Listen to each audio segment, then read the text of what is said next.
গোপালগঞ্জের প্রোগ্রাম করতে, কক্সবাজারের প্রোগ্রাম করতে সেনাবাহিনীর রাষ্ট্রের 8 কোটি টাকা খরচ হয়েছে, যেখানে প্রধানমন্ত্রীর জন্য 21 লাখ, রাষ্ট্রপতির জন্য সেখানে 25-30 লক্ষ টাকা সেখানে খরচ হয়, তাদের পেছনে 8 কোটি টাকা খরচ হয়েছে। রাষ্ট্রের এবং জনগণের টাকা এভাবে খরচ করার অধিকার এই সরকারকে কেউ দেয় নাই। আমরা সেটার বিরোধিতা করছি এবং তারা পক্ষপাতমূলক যে আচরণ করছে সেই আচরণেরও আমরা নিন্দা জানাই।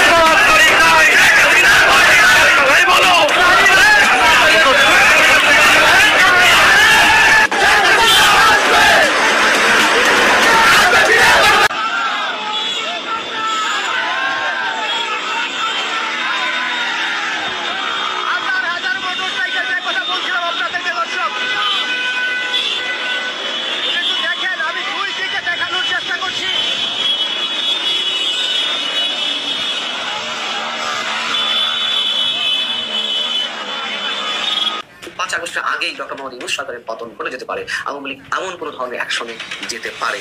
সারা দেশের জেলার কারাগারগুলোতে আওয়ামী লীগের সাবেক মন্ত্রীদের, সাবেক এমপিদের, নেতাকর্মীদের যারা